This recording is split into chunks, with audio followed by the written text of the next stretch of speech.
Salut Marie. Salut. Est-ce que tu veux nous montrer ce que tu as emporté avec toi à bord? Ta-da-da! Ça c'est quoi? C'est un téléphone de maison. Sans le socle, bien évidemment.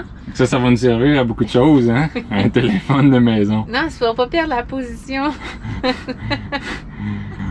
Ça fait partie des choses inutiles à amener avec ça. C'est pour jouer, pour les filles. Ah oui, c'est ça.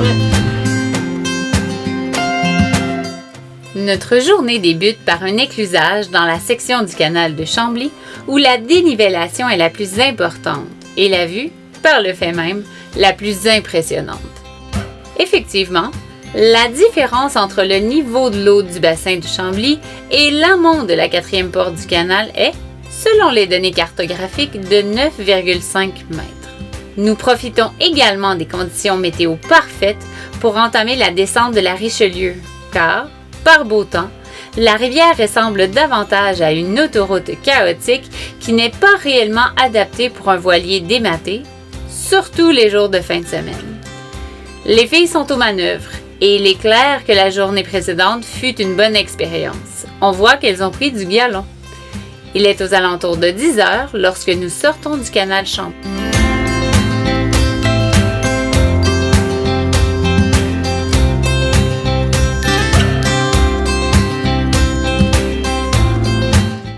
On approche du pont ferroviaire à Belleuil, McMasterville. Et puis là, ça fait drôle parce qu'on arrive chez nous. On passe à côté de la montagne, à 2 pas de la maison. Là, mais le pont ferroviaire, ça me stresse un peu parce que je sais que c'est très étroit. Je ne l'ai jamais fait. Puis là, il commence à y avoir du trafic. L'idée, c'est de le passer le plus tôt possible. Et à 11h le matin, on n'a pas pu faire mieux. On a la météo de notre côté, c'est nuageux, c'est frais.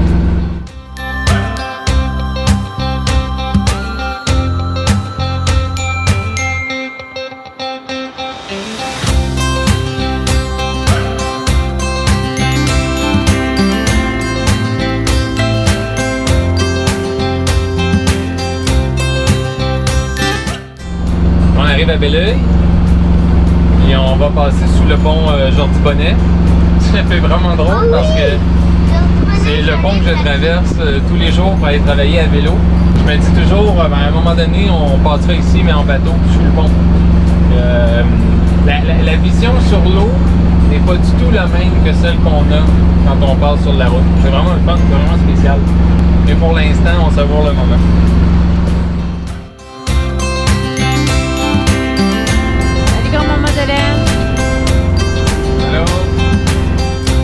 En s'approchant du vieux Belleuil, nous modifions légèrement notre trajectoire afin de longer le quai municipal.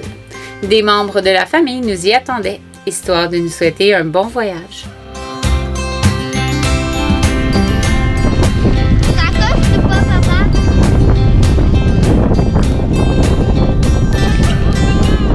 Merci!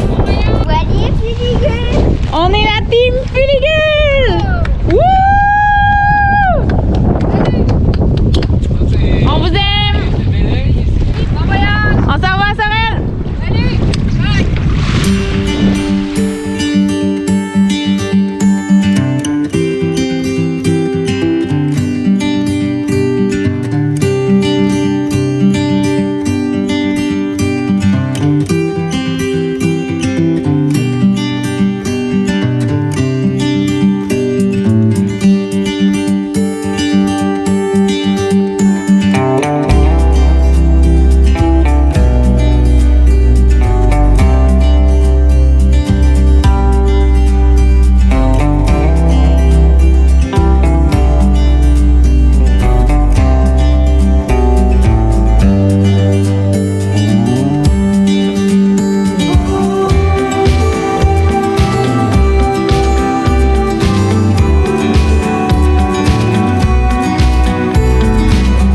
La navigation entre Belleuil et Saint-Ours ne représente pas de difficultés particulières. La rivière est bien balisée. Seuls les hauts-fonds à la hauteur de Saint-Antoine et Saint-Denis sur Richelieu demandent une vigilance accrue, étant donné la très faible largeur du chenal à cet endroit. On notera, sur cette portion du parcours, la présence de 2 bacs à câbles, dont il vaut mieux ne pas trop s'approcher. Finalement, pour quiconque entreprendrait cette route de nuit, il n'est pas sans savoir que les bouées privées des marinas ne sont pas toutes réfléchissantes et encore moins lumineuses.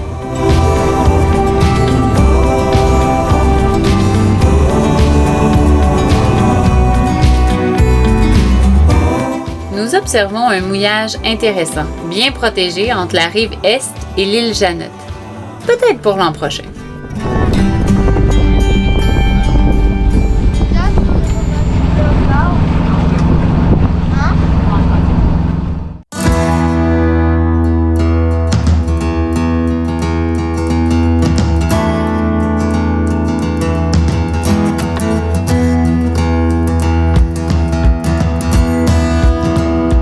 Afin de permettre aux barges et aux navires à vapeur d'atteindre le bassin de Chambly en évitant les hauts-fonds de Saint-Antoine et Saint-Denis-sur-Richelieu, on débute les travaux de construction d'un premier barrage fait de caissons de bois dès 1844, à la hauteur de Saint-Ours. L'ouvrage actuel, terminé en 1969, permet de maintenir un niveau minimal de 2,7 mètres jusqu'à l'écluse numéro 1 du canal de Chambly. C'est notre objectif à atteindre cet après-midi.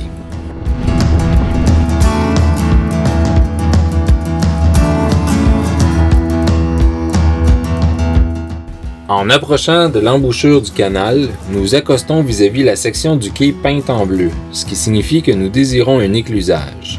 L'autre section est plutôt destinée aux embarcations qui souhaitent passer la nuit sur le site sans toutefois passer l'écluse.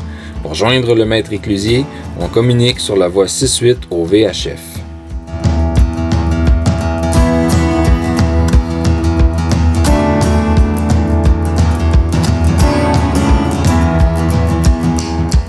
L'une des particularités de l'écluse de Saint-Ours, c'est de pouvoir s'amarrer à un quai qui maintient le voilier tout au long de la descente.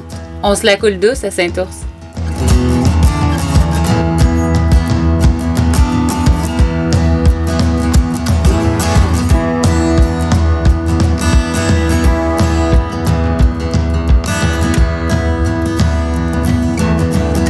Alors, on est sorti de l'écluse ici à Saint-Ours vers 15h30. On a décidé de rester parce que ça nous avance pas là, d'aller à Sorel tout de suite. On va profiter des installations ici. Et demain, l'objectif c'est de remater à Sorel et d'aller s'ancrer dans l'archipel des îles de Sorel. Et on va attendre Eric et Mélanie.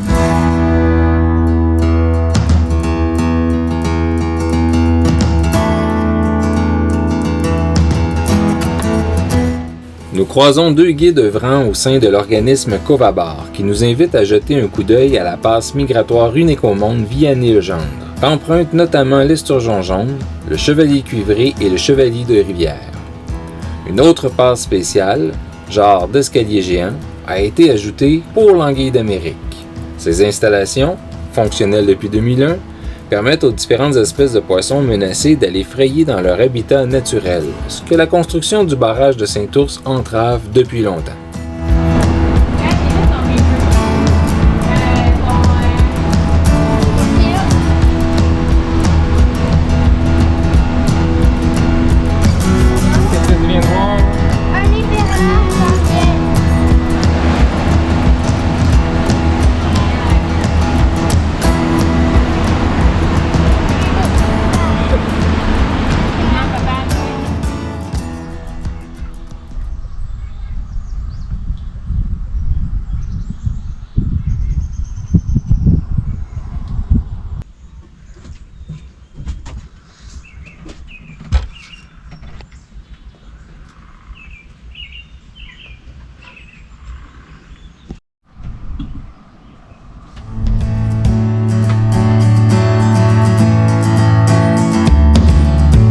En quittant Saint-Ours, nous avons la chance d'être filmés par un riverain que nous saluons avec plaisir. Merci Gaétan.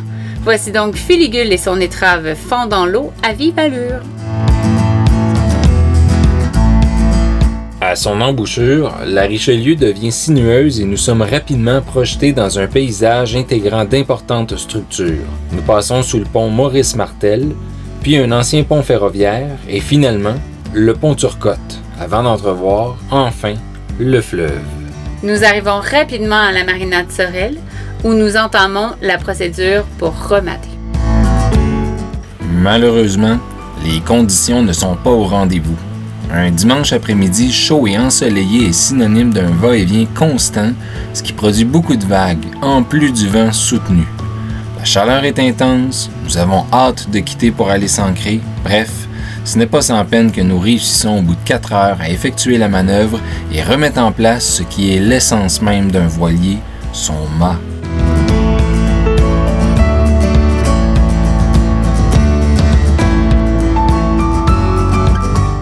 Inutile de décrire le sentiment de fascination ressenti en voyant son premier cargo en approche. S'ensuit d'une couleur d'eau très différente de ce que l'on connaît. Des traversiers, des aides à la navigation qui ont quadruplé en volume. Malgré la fatigue des dernières heures, nous savourons la découverte.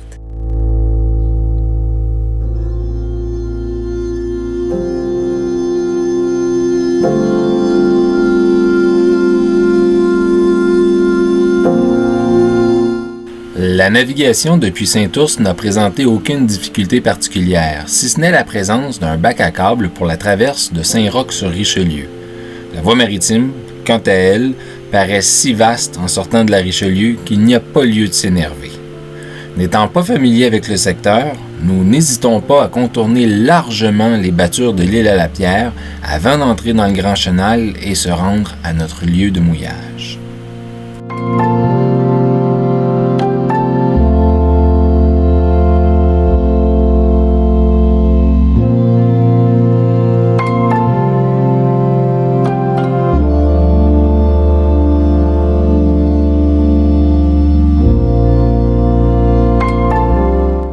4 juillet 2021, finalement, sur le fleuve Saint-Laurent, le chenal des îles aux sables, un dimanche soir, super tranquille. Aujourd'hui, on se permet une petite bière qui m'a été offerte il y a quelques temps. C'est thématique, hein? Fleuve. Donc, pour célébrer la venue sur le fleuve Saint-Laurent, on va se séparer ça à deux, Marie et moi.